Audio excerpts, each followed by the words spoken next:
آج کی رات دلوں کی جنگ ہے، کوئی اپنی خواہش چھپا نہیں پا رہا اور کوئی اپنی شدت روک نہیں پا رہا۔ بس ایک لمس کی دیر ہے اور پوری دنیا بدل سکتی ہے۔ محبت جب سر اٹھاتی ہے نا تو نظریں بھی کانپتی ہیں اور سانسیں بھی رک جاتی ہیں۔ آج جو دل چل پڑا وہ رکے گا نہیں، چاہے راستہ آگ کا ہو یا پھر گناہ کا۔ السلام علیکم گائز، کیسے ہیں آپ سب؟ مجھے امید ہے کہ آپ لوگ جہاں ہوں گے خیریت سے ہوں گے اور بالکل ٹھیک ٹھاک ہوں گے۔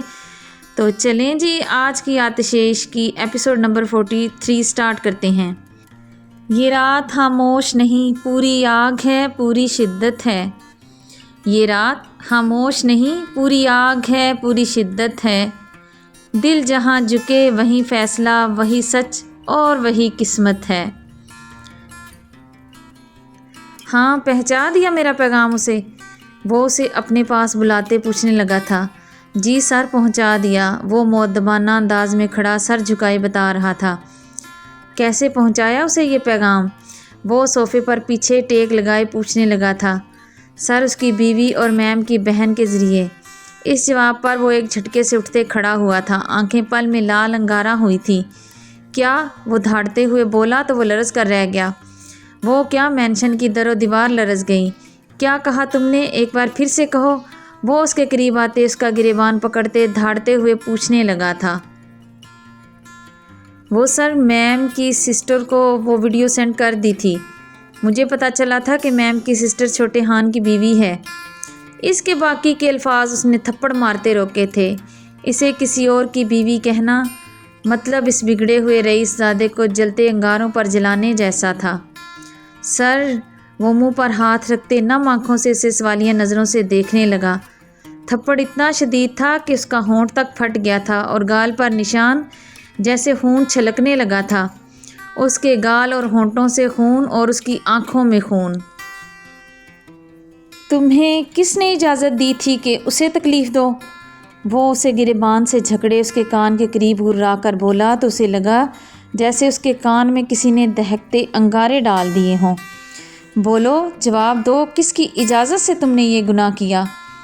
وہ خود گناہ پر گناہ کرتے کسی اور کی غلطی کو بھی گناہ بنا گیا تھا، اس بات سے انجان کہ جب ان گناہوں کی باز پرس کی جائے گی تو سزا میں وہ جان لینے سے بھی گریز نہیں برتے گی۔ منافق اب مومن کا لبادہ اوڑھے یہ سمجھ رہا تھا کہ اس کے دل کا بھید کوئی جان نہیں سکے گا۔ اسے اس بات کا اندازہ نہیں تھا کہ اس کے گناہوں کی خبر اس تک وہی پہنچائے گا جو دلوں کے بھید سے بھی واقف ہے۔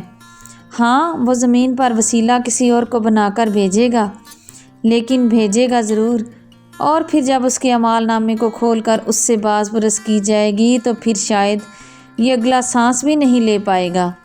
ابھی اس کی دوستی دیکھی تھی، لیکن جب وہ دشمنی نبھانے پر آئی تو اس طرح برباد کر کے رکھ دے گی کہ چاہ کر بھی آباد نہیں ہو سکے گا۔ وہ اس کے گریبان کو پکڑے اسے خون آشام نظروں سے گھور رہا تھا اور وہ نم نظروں سے اسے دیکھ کر بے یقین ہو رہا تھا۔ تم جانتے ہو جوزف، تم نے جو گناہ کیا ہے اس کی سزا کیا ہے؟ جوزف جنکو خانزادہ کے سرد گراہٹ پر پسینے میں شرابور ہوا اور اس کا وجود زلزلوں کی زد میں آیا۔ بتاؤ جوزف، یا میں عمل کر دوں؟ وہ اپنی جیب سے پسٹل نکالتے ٹریگر دبا کر اس کا نشانہ لیتے دھاڑا تو جیسے دیواریں تک لرز گئی تھی۔ مجھے معاف کر دیں خان، پہلی اور آخری غلطی۔ اب سے ایسا نہیں ہوگا۔ جوزف اس کے پاؤں پکڑے گڑ گڑا کر معافی مانگ رہا تھا۔ جوزف اس کا وفادار ملازم تھا جس نے کبھی بھی اس کے حکم کے خلاف کوئی کام نہیں کیا تھا۔ یہ پہلی غلطی تھی جسے وہ ظالم خانزادہ معاف نہیں کرنے والا تھا۔ سر پلیز مجھے معاف کر دیں، سر، پہلی اور آخری بار پلیز۔ جوزف اب گڑ گڑا رہا تھا اور وہ گڑ گڑاتے ہوئے اب رونے لگا تھا اور جنکو خانزادہ قہقہے لگاتے ہنس رہا تھا۔ یعنی موت تو ہونی تھی، لیکن کس کی؟ اچھا اب چلو اٹھو، میرے پیر گندے مت کرو۔ وہ اسے اٹھنے کا کہنے لگا تو جوزف لمحے سے پہلے اٹھ کر اب اس کے سامنے سر جھکائے کھڑا تھا۔ جوزف، مزہ نہیں زندگی میں، چلو تھوڑا دلچسپ کھیل کھیلتے ہیں۔ جنکو خانزادہ صفاقی سے مسکراتے ہوئے اپنے کمرے سے نکلا۔ وہ جب اس کے کمرے میں داخل ہوا تو وہ بیڈ پر بیٹھ کر سر جھکائے رو رہی تھی۔ وہ تنزیہ ہنستے کمرے میں داخل ہوتے دروازہ لاک کرتے ہوئے اسے دیکھ رہا تھا۔ اس کی آنکھوں میں آنسو دیکھتے اسے سکون مل رہا تھا، لیکن بے چینی کیوں ہو رہی تھی؟ شاید اس کا سوچتے جو 7 سمندر پار اس کے سینے میں منہ چھپائے رو رہی ہوگی۔ وجود اب چنگاریوں میں جلنے لگا تھا اور آنکھوں میں نمی کے ساتھ ساتھ وحشت بھی جھلکتے انہیں لال انگارہ کر رہی تھی۔ Hello my venom sweetheart, کیسی ہے طبیعت تمہاری؟ کیا فنگر میں ابھی بھی درد ہے؟ بینڈیج کر تو دی تھی؟ وہ دروازے کے ساتھ ٹیک لگائے کھڑا اس سے پوچھ رہا تھا۔ اس کی آواز سنتے اس نے اپنی بھیگی شہد رنگ آنکھوں کو اٹھا کر اس کی طرف دیکھا اور تنزیہ ہنستے سر پھر سے جھکا گئی۔ درد دینے والا ہی مرہم لگائے تو درد کی شدت بڑھتی ہے، کم نہیں ہوتی، وہ نخوت سے گراتے ہوئے کہہ کر اسے پھر سے غصہ دلانے لگی تھی۔ شکر پڑھو کہ میں نے مرہم رکھ دیا ہے، ورنہ چودھری خاندان تو زخم دینے ہی کے قابل ہے، وہ بھی دو بدو جواب دیتے ہوئے بولا تھا۔ تو نہ لگاتے نہ مرہم، کسی نے تمہاری منتیں تو نہیں کی تھی؟ وہ اپنے گالوں کو بے دردی سے رگڑ کر آنسو صاف کرتے اب کھڑی ہو کر اسے گھور کر دیکھتے ہوئے بولی تھی۔ یہ سب مہربانیاں صرف ایک ہی ہستی کی وجہ سے کی ہیں، ورنہ تم اس کے لائق کہاں؟ وہ بھی اسے تنزیہ لہجے میں گرا کر کہتے اس کی شہد رنگ آنکھوں میں اپنی کالی گہری سیاہ آنکھوں سے گھور کر دیکھنے لگا تھا۔ اور وہ ہستی یقیناً مہک ہی ہوگی، وہ نخوت سے اسے گھور رہی تھی۔ ویسے تم میں شرم اور غیرت نام کی چیز رتی برابر بھی نہیں ہے نا، جو اپنے ہی بھائی کی بیوی پر گندی نظر رکھتے ہو؟ سندس کے الفاظ اور جنکو خانزادہ کا اٹھتا ہوا ہاتھ گال سے خون رسنے لگا تھا۔ غصہ کیوں آ رہا ہے؟ غصہ کیوں کر رہے ہو؟ کیا میں نے غلط کہا ہے؟ وہ اپنے گال پر ہاتھ رکھتے سوالیہ نظروں سے دیکھتے ہوئے پوچھنے لگی۔ محبت کرتا ہوں اس سے، لیکن اس پر کبھی بھی غلط نگاہ نہیں ڈالی۔ میرا دل میرے بس میں نہیں رہتا اسے دیکھتے۔ میں بے غیرت نہیں ہوں۔ وہ اسے صفائی دے رہا تھا، پتہ نہیں کیوں، لیکن وہ صفائی دے رہا تھا۔ شاید اپنے کردار پر کیچڑ برداشت نہیں ہو رہا تھا اس لیے، یا شاید نکاح نے دماغ پر اثر ڈال دیا تھا اس لیے۔ غلط نظر اور کیسی ہوتی ہے؟ تم جانتے ہو وہ تمہارے بھائی کے نکاح میں ہے، تمہارا بھائی اس سے دیوانگی کی آخری حد تک محبت کرتا ہے، یہ جانتے ہوئے بھی اس پر نظر رکھنا یہ غلط نہیں تو کیا صحیح ہے؟ تم نے کبھی سوچا ہے کہ جب تمہارے بھائی کو یا پھر تمہارے گھر والوں کو تمہاری اصلیت کے بارے میں پتہ چلے گا تو تمہارا کیا حال ہوگا؟ وہ اپنے ہاتھ کو پکڑے اس سے سوال کرتے اسے ڈرانے کی کوشش کرنے لگی تھی، لیکن وہ یہ بھول گئی تھی کہ سامنے کوئی عام مرد نہیں تھا، جنکو خانزادہ تھا، جس نے دنیا سے نہیں ڈرنا سیکھا تھا بلکہ دنیا اس سے ڈرتی تھی۔ اور انہیں بتائے گا کون؟ وہ اس کے نزدیک آتے پوچھنے لگا تھا، ساتھ ہی اس کا ہاتھ پکڑ کر اسے دیکھنے لگا۔ سندس اپنا ہاتھ اس کے ہاتھ میں دیکھتے ایک لمحے کو لرزی تھی۔ کل بھی اس کے ہاتھ میں انگلی گئی تھی، صرف 1 سیکنڈ کے لیے، اور پھر ساری رات وہ درد اور تکلیف کی وجہ سے سو نہیں پائی تھی، اور اب ہاتھ خدا خیر کرے آنکھوں سے آنسو بہتے اس کے گالوں کو بھگونے لگے تھے۔ اب کچھ نہیں کروں گا، ڈرو مت، کیونکہ اب تمہیں آزاد کرنے کا وقت آ چکا ہے۔ وہ اس کے ہاتھ سے پٹی اتارتے اس کی بھیگی آنکھوں میں دیکھتے ہوئے نرمی سے بولتے اسے حیران کر گیا تھا۔ پٹی اس کے ہاتھ سے اتارتے اس کی انگلی کو دیکھتے اس پر پھر سے بام لگا کر دوبارہ سے پٹی لگا گیا۔ ہڈی اپنی جگہ واپس جڑ چکی ہے، صرف تھوڑی سی سوجن ہے، وہ بھی کل تک اتر جائے گی۔ لاکھوں ڈالر کا خرچہ کر کے یہ بام تمہارے لیے ہی تیار کیا ہے، وہ بھی اپنے ان پیارے پیارے ہاتھوں سے۔ وہ اپنے ہاتھوں کو اسے دکھاتے اب اپنے ہاتھوں کو چومنے لگا تھا۔ وہ آنکھیں بڑی کرتے اسے حیرت سے دیکھنے لگی تھی۔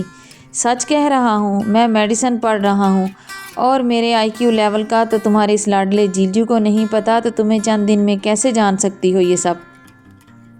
میں سچ کہہ رہا ہوں، میں نے اسے خود بنایا ہے، مجھے اس کی قسم۔ وہ اس کی قسم جھوٹی نہیں کھا سکتا تھا۔ جانتی ہو میں نے اس میں کیا ڈالا ہے؟ وہ اس کی آنکھوں میں دیکھتے پوچھ رہا تھا یا بتا رہا تھا پتہ نہیں۔ نہیں، اس نے نہ میں سر ہلایا تھا۔ تم کیسے جان سکتی ہو؟ وہ اس کا ہاتھ پکڑ کر اسے لیے صوفے کی طرف بڑھا۔ اس میں سالوں کا درد، سالوں کی تکلیف، صدیوں کے آنسو اور صدیوں برابر لمبی کالی سیاہ راتوں میں اپنے بہنے والے آنسو ڈالے ہیں۔ تم پاپا کی پریاں کیسے جان سکتی ہو کہ بنا ماں اور باپ کے جو بچے پلتے ہیں وہ کتنا ترستے ہیں ان کی محبت کے لیے؟ کیا آریان انکل اور آنٹی تمہارے ماں بابا نہیں ہیں؟ وہ آہستہ آواز میں حیران ہوتے پوچھ گئی تھی، لیکن آواز دھیمی، بالکل سرگوشی کی طرح۔ تم پاپا کی پریاں کیا جانو؟ جب سرد کالی لمبی سیاہ تاریک راتوں میں ایک 5 سال کے بچے کو ڈر لگتا ہے تو اسے کیسا محسوس ہوتا ہے؟ وہ اس کی بات انسنی کرتے درد کی انتہا پر بول رہا تھا اور آنکھیں تیزی سے اس کی نم ہونے لگی تھیں۔ کمرے میں دھیمی روشنی جل رہی تھی۔ چاروں طرف ایک ایسا سکوت پھیلا ہوا تھا جو دل پر بوجھ بن کر گرتا ہے۔ سندس کی سانسیں بے ترتیب تھیں، مگر جنکو خانزادہ، وہ آج پہلی بار ایک خطرناک خانزادے سے زیادہ ایک زخمی بچہ لگ رہا تھا۔ وہ اس کے پاس بیٹھ گیا۔ اس کی آنکھوں میں وہ کالی راتیں، وہ زخم، وہ سائے، سب چیخ رہے تھے۔ جنکو خانزادہ گہری سانس لے کر لرزتی آواز میں بولا تھا، تم شاید کبھی سمجھ نہ سکو سندس، ایک 5 سالہ بچہ آخر کیا کرتا ہے جب وہ اپنے باپ کی لہو میں ڈوبی ہوئی لاش کو اپنی آنکھوں کے سامنے پڑا ہوا دیکھتا ہے۔ سندس کا دل ایک لمحے کو رک سا گیا تھا۔ جنکو خانزادہ نے نظریں جھکائی نہیں تھی، بلکہ اس کی آنکھوں میں دیکھتے ہوئے بول رہا تھا۔ آج وہ اپنے درد سے بھاگ نہیں رہا تھا۔ تم کیا جانو کہ وہ کیسا لمحہ ہوتا ہے جب تم بھاگنا چاہتے ہو لیکن زمین پاؤں جکڑ لیتی ہے، جیسے خوف نے جسم میں کیل ٹھونک دی ہو، اور چیخنے کی کوشش کرو مگر آواز حلق میں ہی مر جائے۔ اس کی آواز ٹوٹنے لگی، مگر وہ بولا تو ہر لفظ جیسے اپنے سینے سے پتھر نوچ رہا ہو۔ تم نہیں جانتی سندس، سردیوں کی وہ لمبی بھیگی ہوئی کالی راتیں، وہ راتیں جو کسی بچے پر قبر کی طرح گرتی ہیں، جب ماں کی آغوش نہیں ملتی، باپ کی ڈانٹ بھی یاد آتی ہے کیونکہ کم از کم وہ زندہ تو تھے، لیکن جانتی ہو یہ سب میرے نصیب میں ہی نہیں آیا۔ سندس کی آنکھیں بھیگ گئی تھیں، مگر جنکوک کی ٹوٹی ہوئی کہانی ابھی ختم نہیں ہوئی تھی۔ میں نے تمہیں اغوا کیوں کیا؟ وہ قریب آیا۔ اس کی سانسیں سندس کے چہرے سے چند انچ کی دوری پر تھی، شدید، بھاری اور زخمی۔ کیونکہ تم اس خاندان کی بیٹی ہو، اس ظالم باپ کی جنہوں نے میری پوری دنیا جلا دی، میرے بچپن کی ہنسی، میرا گھر، میری ماں کی خوشبو، سب کچھ برباد کر دیا، سب۔ اب وہ سیدھا اس کی آنکھوں میں دیکھ رہا تھا، لال انگارہ ہوتی آنکھیں۔ اور جانتی ہو میری بدقسمتی کہ میرے دل نے بھی مجھ سے دغا کیا، جس نے ساری زندگی کے لیے مجھے نیند، سکون، محبت سب سے محروم رکھا، اسی کی بیٹی سے محبت کر بیٹھا۔ سندس کی سانس حلق میں اٹک گئی۔ وہ بولنا چاہتی تھی لیکن زبان ساتھ نہیں دے رہی تھی۔ وہ چیخنا چاہتی تھی، چلانا چاہتی تھی، لیکن آواز سینے میں ہی دبتی جا رہی تھی۔ یہ وہ سچ تھا جو صرف محبت نہیں، ایک پوری سلطنت کو تباہ کر دینے والا دھماکہ جو سب برباد کرنے کے لیے کافی تھا۔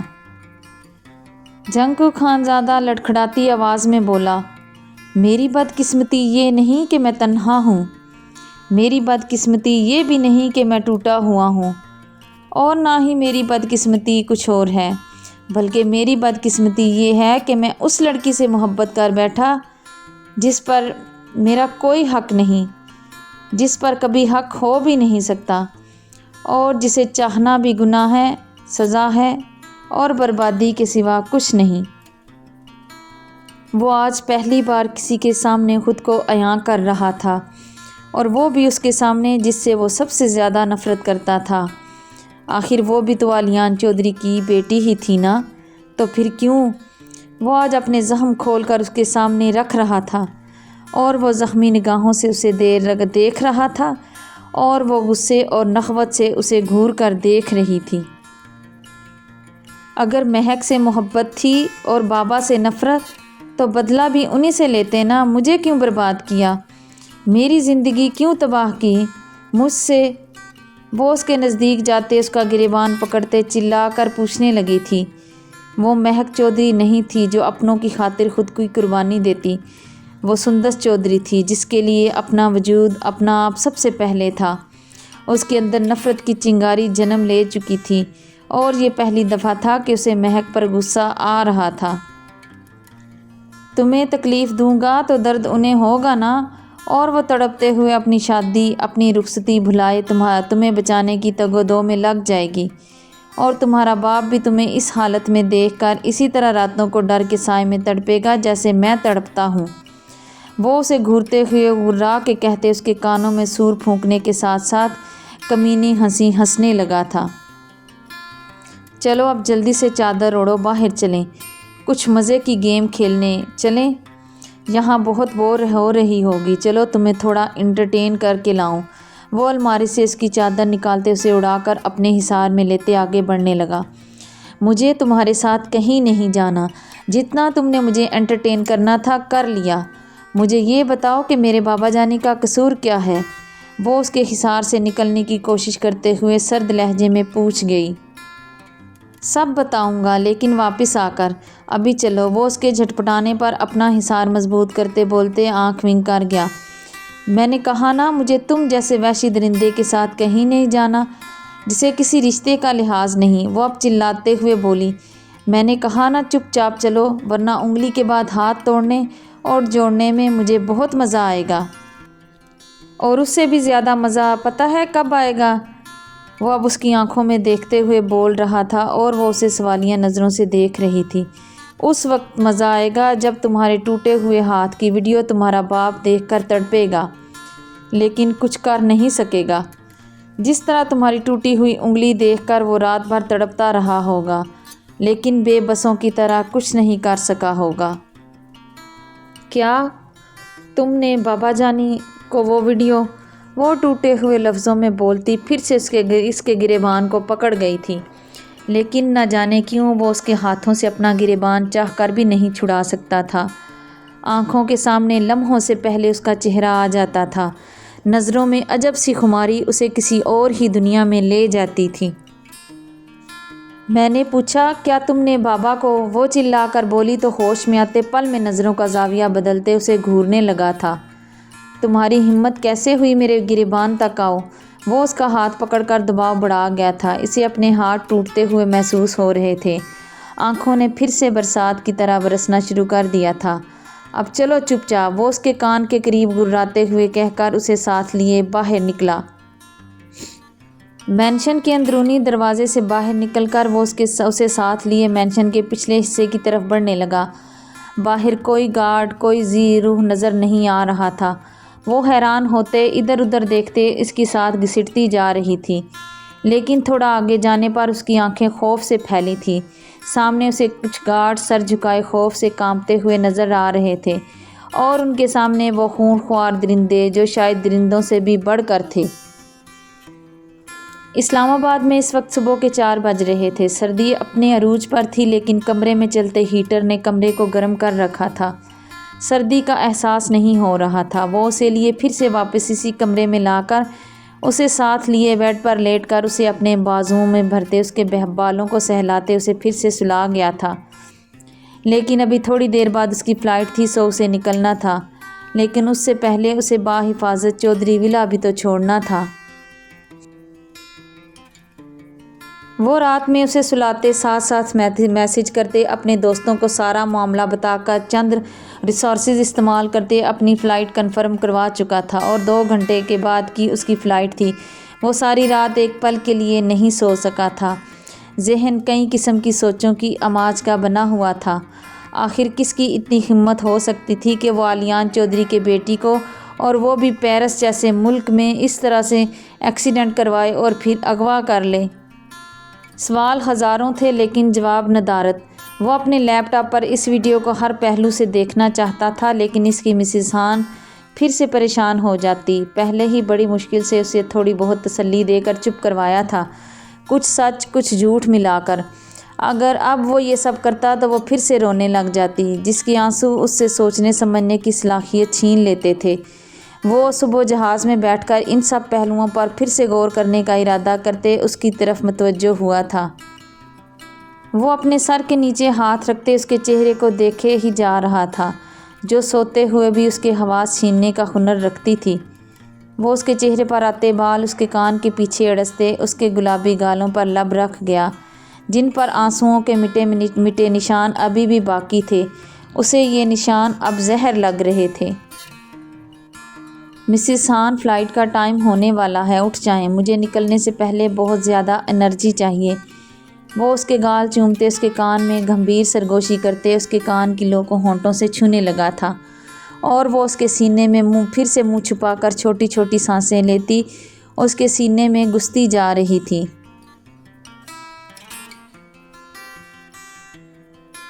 اگر ان میڈیسن کا نقصان نہ ہو نا تو قسم محبت کی میں یہ میڈیسن آپ کو ہر روز دوں، جن کے استعمال کے بعد نیند میں ہی صحیح آپ میرے ساتھ لپٹتی ہوئی مجھے دیوانہ بنا دیتی ہیں۔ وہ اس کے گرد حصار مضبوط کرتے، گمبھیر سرگوشی کرتے اس کے بالوں پر لب رکھتے ہوئے گہرا مسکرایا تھا۔ اگر اسے احساس بھی ہو جاتا نا کہ یہ اس کی آخری مسکراہٹ ہونے والی ہے تو وہ اسے اپنے موبائل میں سیو کر لیتا۔ مسز ہان، میری جان، my little red rose, please open your eyes, ورنہ میں آپ کو ادھر ہی چھوڑ کر چلا جاؤں گا۔ اس کی بات سنتے مہک نے جھٹ سے آنکھیں کھولتے اسے گھور کر دیکھا تھا۔ سوری مسز ہان، آپ کی نیند ڈسٹرب کرنے کے لیے۔ یہ لمحات جب میری مسز ہان میری باہوں میں ہیں میرے لیے سب سے زیادہ قیمتی ہیں، اور میں ان لمحات کو کھونا نہیں چاہتا۔ آپ کو اندازہ بھی نہیں کہ یہ لمحات میرے لیے کیا معنی رکھتے ہیں۔ ساری دنیا کی نعمتیں اور خزانے ایک طرف، اور میری مسز ہان کا میری باہوں میں ہونا ایک طرف۔ لیکن کیا کریں، مجبوری ہے۔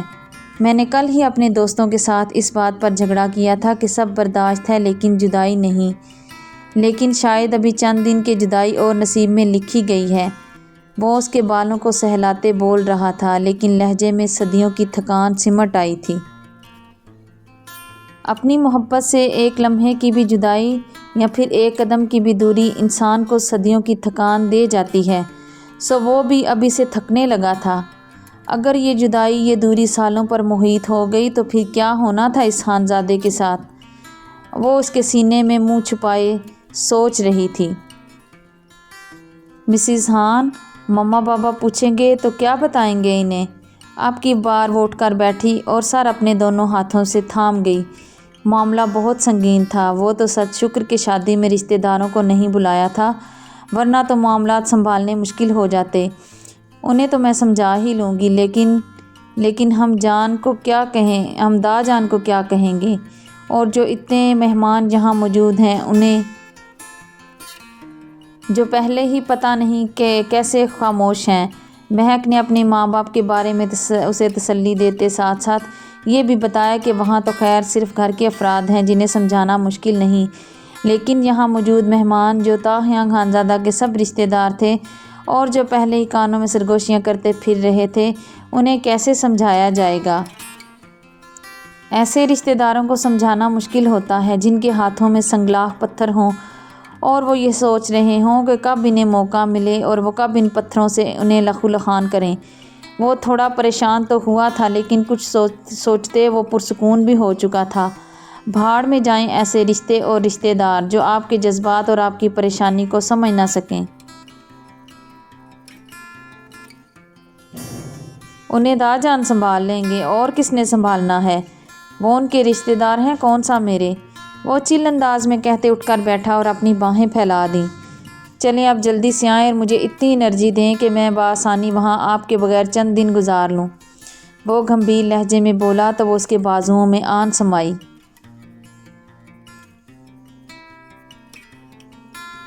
وہ اسے اپنے بازوؤں میں بھرے، اسے اپنے نیچے لٹاتے، اس کے چہرے پر جھکتے ہوئے اس کے ہونٹوں سے لپٹتے، اس کی سانسوں میں اپنی سانسیں شامل کرنے لگا۔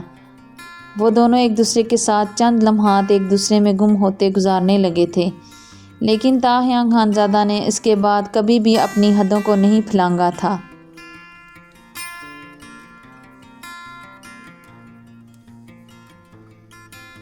وہ جو ایک جسارت جو اس موسم اور اس حالت میں سرزد ہوئی تھی، اسی کی سزا اس کی مسز ہان اسے اچھی خاصی دے چکی تھی۔ اب وہ مزید سزا نہیں سہ سکتا تھا۔ سزا میں وہ جدائی کا حکم سناتی تو سانسیں کھینچ لیتی، لیکن اگر اسے یہ معلوم ہوتا کہ یہ اس کی آخری ملاقات تھی تو وہ آج پھر ہر حد بھلا کر اس کے وجود سے جی بھر کر سکون حاصل کرتا۔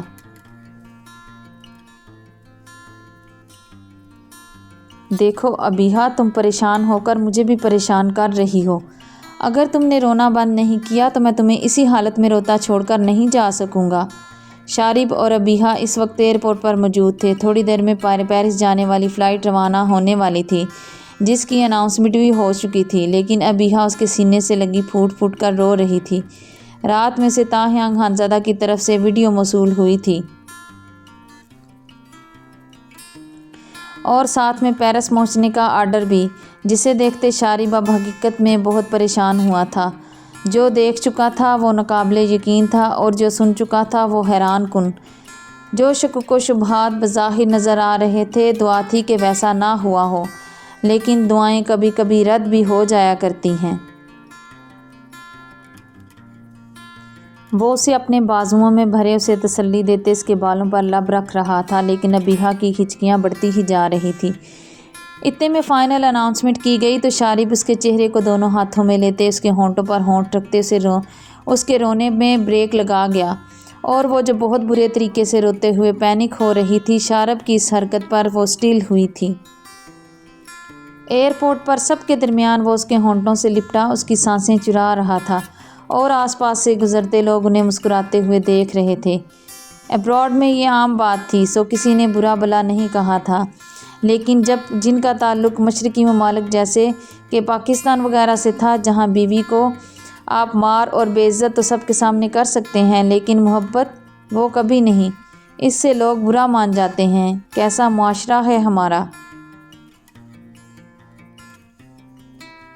میں یہ نہیں کہتی کہ آپ سرعام بیوی کے ساتھ ریلیشن شپ بنائیں، یہ سب پردے میں اور رات کی تاریکی میں بستر کے اندر ہی ٹھیک ہے، لیکن آپ کم از کم اس بات کا خیال کریں کہ جب اسے کسی بات پر سمجھانا ہو یا ڈانٹ ڈپٹ کرنی ہو یا پھر کچھ ایسا کہنا ہو جس سے اسے تکلیف ہو یا پھر عزت مجروح ہو، اس کے ساتھ وہ بات بھی آپ بند کمرے میں ہی کریں۔ اور ہاں، ہاتھ اٹھانا مردانگی نہیں کہلاتا، نہ مرد ہی عورت پر ہاتھ اٹھاتا ہے۔ وہ آنکھیں بڑی کرتے اسے گھور کر دیکھتے ہوئے اس کی شدتیں برداشت کرتے اس کی شرٹ کو دونوں ہاتھوں سے پکڑ گئی۔ اب روئی تو میں پیرس جانے کی بجائے تمہیں لے کر واپس چلا جاؤں گا، اور اس سے بھی زیادہ شدت سے تم میں سماتے تمہارے آنسو خشک کرنے کے ساتھ ساتھ تمہاری سسکیاں بڑھاؤں گا۔ دھمکی بڑی جاندار تھی۔ ابیحا فوراً سے پہلے اس سے الگ ہوتے اپنے آنسوؤں کو صاف کرتے ہوئے اسے دیکھنے لگی تھی۔ گڈ، ویری گڈ، اب چلتا ہوں، اپنا خیال رکھنا، میرے لیے اور رونے کی بجائے دعا کرو کہ سندس ٹھیک ہو اور سیف ہو، اور ویسا نہ ہو جو ہمیں لگتا ہے۔ وہ اس کے چہرے کو دونوں ہاتھوں میں لیتے ہوئے اس کی آنکھوں میں دیکھتے اسے سمجھا کر اس کے ماتھے پر بوسہ دیتے وہاں سے اندر کی جانب بڑھنے لگا۔ ہاں بھی، میں یہی ہوں مینشن میں، لیکن یہاں تو کوئی ذی روح نظر نہیں آ رہا۔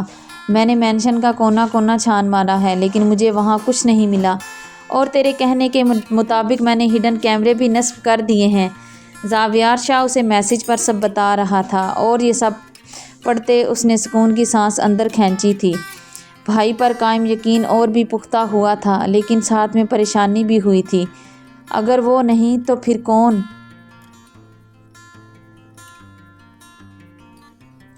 وہ دونوں اس وقت گاڑی میں بیٹھے چودھری ولا جا رہے تھے۔ مہک اس کے ساتھ بیٹھی باہر دیکھ رہی تھی، اور وہ ایک ہاتھ میں اس کا ہاتھ پکڑے دوسرے ہاتھ سے ڈرائیونگ کر رہا تھا، اور ساتھ ساتھ اس کے ہاتھ کو ہونٹوں سے چھوتے ایک نظر اسے بھی دیکھ رہا تھا جو بار بار اپنے گال صاف کر رہی تھی۔ اس نے بہت ضد کی تھی ساتھ ایئرپورٹ تک چلنے کی، لیکن تاہیانگ خانزادہ نے منع کرتے اسے واپس چودھری ولا چھوڑنے کا حتمی فیصلہ سنا کر اسے پھر سے ناراض کر دیا تھا۔ یہ آنسو اس کے غصے کی وجہ سے تھے یا سندس کی حالت کا سوچنے کی وجہ سے، یا پھر اس جدائی کے جو تقدیر میں لکھی جا چکی تھی، اس کے بارے میں تو وہ بھی نہیں بتا سکتی تھی۔ وہ گاڑی ایک سائیڈ لگاتے اسے اٹھا کر اپنی گود میں شفٹ کرتے اس کے چہرے کو دونوں ہاتھوں کے پیالے میں لیتے دیکھنے لگا تھا۔ اس کی ہیزل گرین آنکھوں میں آنسو، سیاہ سمندر سی گہری آنکھوں میں درد اور کرب دونوں میں سرخی تھی، لیکن جذبات دونوں کے الگ۔ دونوں آنکھیں لال ہو رہی تھیں، ایک رونے کی وجہ سے اور دوسری رت چکے کی وجہ سے۔ ہیزل گرین آنکھیں جھپکی تو ان سے نکلتا آنسو وہ ہونٹوں سے چن گیا۔ مسز ہان پلیز سمجھنے کی کوشش کریں۔ آپ اگر ان کے جاگنے سے پہلے گھر نہیں پہنچی تو انہیں جواب دینا مشکل ہو جائے گا۔ پہلے ہی داجان کے سوالوں کے جواب دینے کے لیے مجھے اپنی ٹیم سے کیا وعدہ توڑنا پڑا، تب جا کر انہیں یقین آیا۔ لیکن بابا کو سمجھانا، ابھی انہیں جتنی دیر تک ہم انجان رکھیں گے اتنا ہی ان کے لیے اور ہمارے لیے اچھا ہے۔ بابا کی ہیلتھ کنڈیشن ایسی نہیں کہ کوئی صدمہ برداشت کر سکیں، اور ہو سکتا ہے کہ انہیں بتانے کی نوبت ہی نہ آئے اور ہم واپس آ جائیں۔ وہ اسے رسان سے سمجھانے لگا تھا اور وہ اس کی باتوں کو سمجھنے کی کوشش کرتے ہاں میں سر ہلا گئی۔ سمجھ آ گیا یا پھر سے سمجھاؤں؟ وہ اس کے چہرے کو دیکھتے ہوئے بولا تھا۔ Good my little sweet red rose, اب مسکرا کر مجھے اپنی دعاؤں کے حصار میں رخصت کریں تاکہ میں اپنی قسم نبھا کر کامیابی حاصل کر کے سندس کو بحفاظت لے کر واپس آؤں۔ وہ اتنا کہتے اس کے گالوں پر لب رکھ گیا اور وہ آمین کہتے نم آنکھوں سے مسکرا دی۔ وہ اس کے گرد ایک ہاتھ ریپ کرتے دوسرے ہاتھ سے گاڑی دوبارہ سٹارٹ کرتے روڈ پر دوڑانے لگا۔ سامنے ڈیش بورڈ پر پڑا موبائل بار بار چمکتے ہوئے بتا رہا تھا کہ اس کے سب دوست ایئرپورٹ پر پہنچ چکے ہیں اور ان کی فلائٹ بھی کنفرم ہو چکی ہے، بلکہ 2 گھنٹے بعد روانہ ہونے والی ہے۔ اسے مہک کو چودھری مینشن چھوڑ کر ایئرپورٹ کے لیے نکلنا ہوگا، جس کے لیے اسے واپسی پر اوور سپیڈ کرتے ایئرپورٹ پہنچنا ہوگا۔ اسے 2 گھنٹے کا سفر صرف آدھے گھنٹے میں پورا کرنا ہوگا، تبھی تو وہ فلائٹ پکڑ سکے گا۔ چلیں جی، آج کے لیے اتنا ہی، باقی کا اگلی ایپیسوڈ میں انشاءاللہ۔ جی تو جناب، کیسی لگی یہ ایپیسوڈ؟ مجھے امید ہے کہ آپ لوگوں کو یہ آتشیش کا سفر اچھا لگ رہا ہوگا، وہ بھی اپنے تاہیاں خانزادہ اور اپنی مہک کے ساتھ۔ اگر اچھا لگے تو کمنٹ سیکشن میں ضرور بتائیں، اور اگر کہیں کوئی گڑبڑ یا پھر کچھ کمی لگے تو مشورہ دیں کمنٹ سیکشن میں۔ اب ایک دوسرے کو خدا حافظ کہتے ہیں، اس دعا کے ساتھ کہ جہاں رہیں خوش رہیں، آباد رہیں اور ہنستے مسکراتے رہیں، اور دعاؤں میں مجھ جیسی ناچیز کو بھی یاد رکھیں۔ اور پلیز میرے چینل کو سبسکرائب نہیں کیا تو چینل کو سبسکرائب کر لیں، اور ویڈیو کو لائک، کمنٹس اور شیئر بھی کیا کریں یار۔ تو چلیں جی، اگلی ایپیسوڈ تک کے لیے اللہ حافظ۔